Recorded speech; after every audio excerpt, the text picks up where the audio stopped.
ফেনীর জেলেদের, ফেনীর কৃষকের। এর বাইরে এই নদীর এক ফোঁটা হিস্সা কোন জাতির থাকতে পারে না, কোন রাষ্ট্রের থাকতে পারে না। আপনারা দেখেছেন বেলুনিয়া সীমান্ত থেকে শুরু করে ফেনী নদীর উপরে বঙ্গোপসাগরের মধ্যে মিরসরাইতে 1200 থেকে 1500 একরের এক্সক্লুসিভ জোন দেওয়া হয়েছে ভারতকে। আমরা জানতে পেরেছি বিভিন্ন সূত্রে এই জোনের ভিতরে ভারত ব্যবসা করে না, এখানে তারা গোপন ষড়যন্ত্রের আখড়া বসিয়েছে। তাদের গোয়েন্দারা, তাদের সশস্ত্র বাহিনীর লোকেরা, তাদের নেইভাল অফিসাররা এখানে বসে বাংলাদেশের প্রান্তে প্রান্তে ইসকনের নামে বিভিন্ন অরাজকতা তৈরি করছে। তাই আমরা অন্তর্বর্তীকালীন সরকারকে বলছি, এই বেলুনিয়া সীমান্ত বাংলাদেশের অংশ, এই মিরসরাইয়ের 1500 একর শিল্পাঞ্চল বাংলাদেশের অংশ।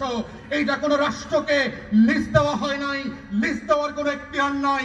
তাই অবিলম্বে এটা বাতিল করে এই শিল্পাঞ্চলে ফেনীবাসীর দাবি মোতাবেক একটা ক্যান্টনমেন্ট প্রতিষ্ঠা করতে হবে।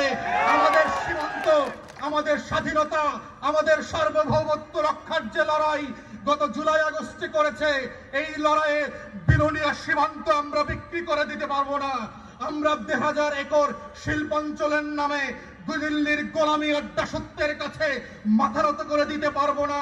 তো অন্তর্বর্তীকালীন সরকারকে বলছি, অবিলম্বে এই শিল্পাঞ্চলের চুক্তি বাতিল করেন, অবিলম্বে এখানে ক্যান্টনমেন্ট এবং নেভাল বেস তৈরি করেন, ফেনীবাসীর সাথে পরামর্শ করেন, তারা প্রয়োজনে ব্যবসা করবে, আমার মিরসরাইয়ের লোক ব্যবসা করবে, আমার সোনাগাজী আর ফুলবাড়ি যারা উদ্যোক্তা আছে তারা ব্যবসা করবে।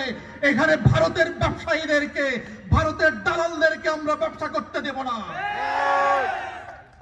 আমরা বহুদিন থেকে দেখেছি ফেনীর অনেক উন্নয়ন কর্মকাণ্ডগুলোকে কিভাবে দিল্লির দাসরা, দিল্লির যারা দাসত্ব করতে প্রস্তুত তারা ঠেকিয়ে দিয়েছে।